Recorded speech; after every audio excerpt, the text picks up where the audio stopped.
मैं प्रिया तोमर आज फिर आपको एक अभ्यास कराने वाली हूँ। आज आप ही के ऊपर हम दो प्रयोग करेंगे और उसके लिए हम आपको विधि बताएंगे कि उसको कैसे करना है। प्राणायाम करने से पहले आपको इन दो विधि को एक बार देख लेना चाहिए और आप अपने आप खुद को जांच सकते हैं कि आप कितना तैयार हैं। तो उसके लाभ क्या होंगे हम वो इसको करने के बाद जानेंगे। तो आज हम पहले करने वाले हैं हमारा जो श्वास प्रश्वास है, सादी सी भाषा में, सरल भाषा में श्वास लेना और श्वास छोड़ना, तो इसको बोलते हैं श्वास प्रश्वास।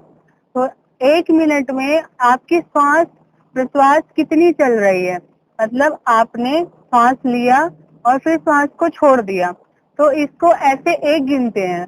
तो प्राणायाम की भाषा में इसको पहले हमें देखना होता है कि हमारी श्वास प्रश्वास कितनी है।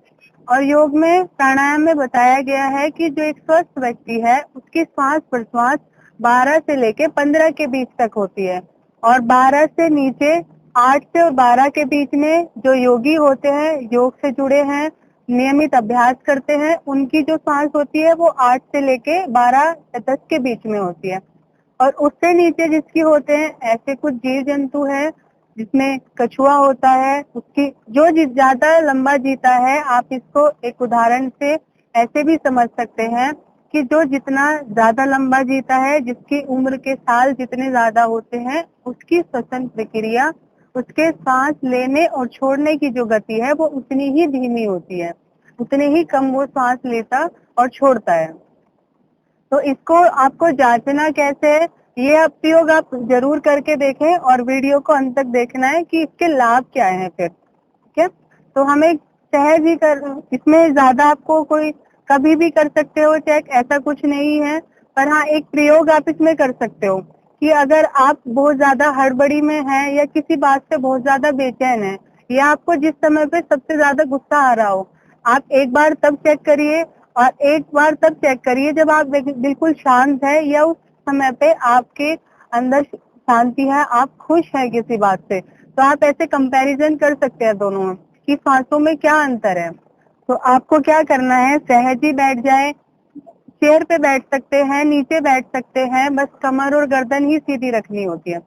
तो आप बैठ गए आराम से। क्या करना है, जैसे 1 मिनट का अलार्म लगा लो अपने फोन में या 1 मिनट को आपको चेक करना है। सांस लेना है,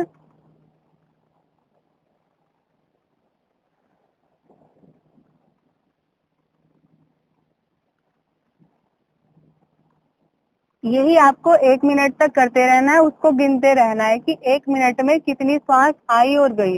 इसका ध्यान रखें कि श्वास आना और जाना उसको एक गिनना है, ठीक है, अलग अलग नहीं गिनना है। तो एक तो ये प्रयोग हुआ आपके लिए कि आपको अपने 1 मिनट में कितने श्वास प्रश्वास कर पा रहे हैं उसको चेक करें। अब हम देख लेते हैं दूसरा प्रयोग क्या है। ये दोनों ही प्रयोग आपको प्राणायाम के लिए करना है और ये एक ऐसी विधि है जहाँ ज्यादातर लोग इसको नहीं बताते, लेकिन ये विशेष याद रखने वाली, ध्यान रखने वाली बात है। दूसरा हमें क्या करना है, हमारी सही श्वसन विधि।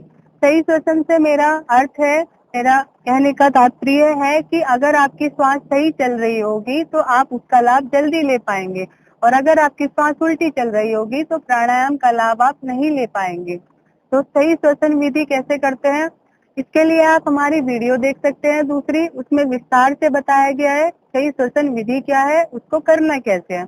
यहाँ मैं सिर्फ आपको एक प्रैक्टिकल बता देती हूँ जो आपको करना है। आराम से अपना हाथ रख लेना है अपने पेट पे। सांस लेते वक्त आपको अपना पेट फुलाना है। सांस लिए, आपका पूरा पेट फूल गया, सांस छोड़े, पेट अंदर, सांस लिए, पेट बाहर, सांस छोड़े, पेट अंदर। तो इसको बोलते हैं सही श्वसन विधि। तो आप ये दो प्रयोग करके देखिए। अब जानते हैं इनके लाभ क्या है। आपको लगेगा इतने सरल से प्रयोग है, इनका क्या लाभ होगा। ये बहुत ही गहरे लाभ हैं इनके। और प्राणायाम का अगर आपको पूरा ही लाभ लेना है तो आपको पहले ये दो प्रयोग करने हैं। और अगर सही नहीं हो रहा है, आपकी श्वसन दर बहुत छोटी छोटी है, अगर 16-17 से ऊपर है, 20-25 तक है, तो आप समझिए कि आप मानसिक रूप से भी स्थिर नहीं है, मानसिक रूप से भी आप बहुत बेचैन हैं, आपके अंदर धैर्य ही नहीं है, पोटेंशियल ही नहीं है बिल्कुल भी। तो इसका आपको क्या लाभ होगा, एक तो आपका शारीरिक स्तर पे भी लाभ होगा, जैसे आप अगर कहीं आपको अगर अस्थमा भी है तो उसमें भी बहुत छोटी-छोटी सांस चलती है, आपको हार्ट की प्रॉब्लम है उसमें भी बहुत छोटी-छोटी सांस चलती है। तो जैसे-जैसे सांस बढ़ती जाएगी, आपके अंदर प्राण ऊर्जा बढ़ती जाएगी और प्राण ऊर्जा ही आपको अंदर से मजबूत करती है। तो इसका एक ये लाभ होगा। इससे ज़्यादा अगर आप लंबी आयु चाहते हैं, निरोगी आयु चाहते हैं, तो इससे आपकी आयु भी बढ़ेगी। इसका एक ये लाभ हुआ। जो सही श्वसन विधि है, सही श्वसन विधि का लाभ है कि आपके उदर से संबंधित, आपके पेट से संबंधित जो भी समस्या है वो ठीक हो जाएगी। आप मानसिक रूप से शांत होते चले जाएंगे, मानसिक रूप से और ज़्यादा स्थिर हो जाएंगे, आपकी एकाग्रता बढ़ेगी, आप किसी भी चीज़ पे ज़्यादा फोकस कर पाएंगे। अगर कंसंट्रेशन आपका पावर कम है तो वो भी इससे बढ़ जाएगी। तो इसके बहुत सारे लाभ हैं। तो दोस्तों आज मैंने आपको ये 2 प्रयोग बताए हैं।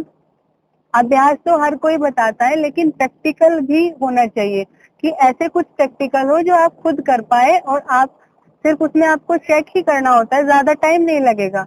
दोनों में आपको सिर्फ 2 मिनट लगेंगे। 1 मिनट में श्वास-प्रश्वास चेक हो गया, 1 मिनट में आपको सही श्वसन विधि कि पेट बाहर आना है, अंदर आना है। तो आप ये दोनों अभ्यास करिए, दोनों प्रैक्टिकल अपने ऊपर करिए और हमें बताइए कि आपने अगर अभ्यास किया है तो क्या बदलाव हुआ है, आपकी श्वसन विधि कैसी हो रही थी, आपके कितने श्वास-प्रश्वास चल रहे हैं 1 मिनट में।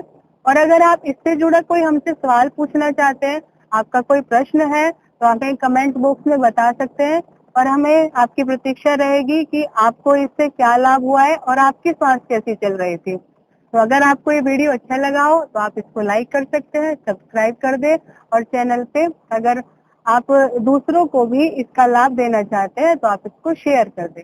बहुत-बहुत धन्यवाद।